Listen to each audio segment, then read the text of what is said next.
Welcome back. Debating tonight, the real issue. Is this limited to two men? Is this limited to only Tharoor and Modi? Impossible to believe that it is. My guest this evening, Swapan Dasgupta, who's been writing extensively about this. Sanjay Jha, founder of cricketnext.com. Ayaz Memon, senior journalist.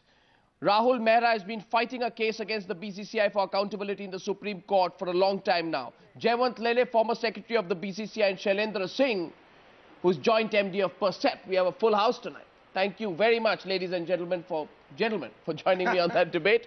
But before that, here's a little bit of the allegations which are only getting murkier between Mr. Minister and Mr. IPL chairman. The unexpected success of the Kerala consortium was apparently not acceptable to some interested parties. This has led to a number of public insinuations about the composition and ownership of the consortium and of my role in it. All speculation, speculation, speculation. I was in no position to influence the bid process, let alone its outcome. I did not grant any favours or benefits within the purview of my ministry. Latest this morning I hear from a colleague of mine that Mr. Shashi Tharoor has approached them and said he would like their support to move the team to Abu Dhabi.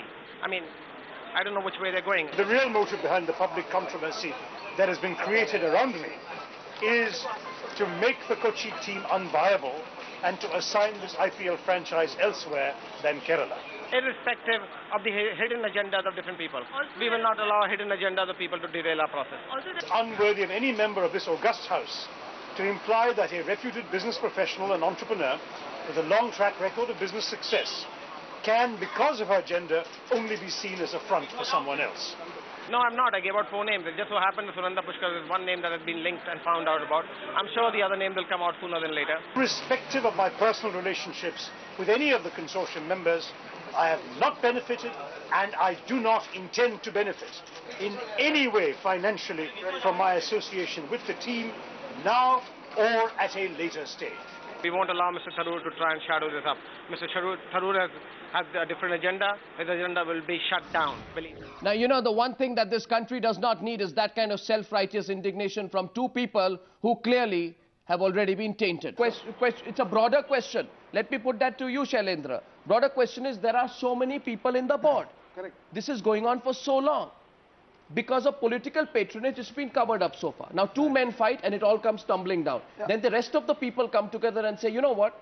Let's sort out these two men and somehow make sure, whether I'm a politician, whether I'm in a BCCI, whether I'm ex-BCCI president, somehow make sure that my name is not dragged into this. Isn't that exactly what's going on? I think so. I agree with you, Arnab. But I think the larger issue here, goes beyond the debate. And you're so spot on tonight. No, I want to be specific with you. It's not about these two people, but it is about the nation, actually.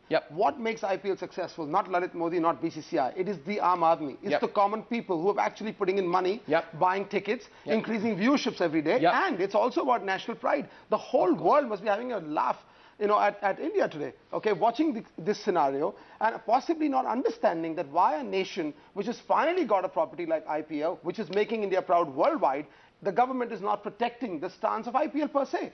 I mean, for God's sake, it's become a battle between two people. I think the issue is BCCI accountable for this fiasco to the common man of India? No, I think the question also is, will the politicians please finally get out of this whole business? I think this is a great moment. It started from the issue of transparency. It's actually, all the discussions today are about transparency, okay? And my concern is that, for God's sake, we're really lucky because some serious heavyweights from the corporate world own the teams. So they're not getting shaky so fast. But my concern is that in this fiasco, if the government does not regulate the current environment and get the transparency out, if we land up losing the viewer. The IPL brand, which is really one of the national prides, should be protected. No, but we have either had our eyes wide open or we've had blinkers on. Because when we've heard of these valuations, 1,700 crores, we've reported it ad nauseum, factually, nobody's questioned how a team has a valuation which is about 20 times its annual revenue. Can I come to that nobody's point? I think Shailendra, why don't you go up? This is what is going to lead to match fixing. No, okay, nobody's questioning that. I think, Arnab, from the word go, I think not did BCCI or Lalit Modi expect the success that they've got. Okay, point number one. Point number two, Arnab, if there's a great opportunity at this particular time to actually bring in the governance and transparency, this governing council meeting can actually clean up this entire mess. How do you trust this governing council meeting? If it's transparent, like you said, how do you trust the governing council meeting? No, one second. Like you said in the beginning, if the rules and regulations of this operation are actually up there on the net, if somebody can actually read and connect with the rules, hold on. There'll be faith in the system. I don't know. Swapan Dasgupta is saying let's not get the government in. But then at the same time, one second. Can I say something? The source of the entire. Can I add this point? The source of the entire. 1 minute, one at a time, gentlemen. One at a time. Arnab, the source of the problem is the fact that there is a big hype on valuation. And you will notice that of course there's a big hype. And you notice this, that the entire statement of valuation has come from the IPL commissioner. Now the question you need to ask is that, take the example of Kings 11 Punjab. They bought the franchise at 75 million in 2008. 2 years later, they're apparently talking about a valuation of 250 million. So now that's 800 crores, literally excess of money. Do you think they have made that kind of... All 6 guests tonight. All 6 guests on 6 boxes on the news are tonight. The question is, please raise your hand if you think this scam is not limited to 2 men.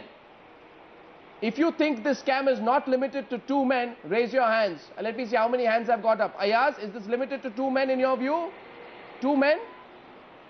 Ayaz? I'm sorry. Ayaz, you're not hearing the critical question. I think Ayaz, do you think the scam is limited to 2 men? If not, raise your hand. You know, I think a lot of other battles and other wars are going to be fought under this pretext. All kinds of things are going to happen. So I think that really, we need to, what need to be established is processes, transparency in the system. Because as I mentioned, that in perpetuity, what will matter is the credibility of the IPL, of the players, of the franchise owners, and the way it's regulated. Well, I'm going to wrap up by saying, has to be established. Retain the faith of the viewer, and open invitation, especially to Mr. Shashi Tharoor, who needs to start answering some really tough questions. We want a face-to-face debate between Shashi Tharoor and Lalit Modi. Let's hope that happens here on Times Now. Thank you very much, gentlemen, for joining me on that debate. And that's it on the News Hour tonight. Overshot my time limit, but enjoyed the debate. I'll see you again on Monday.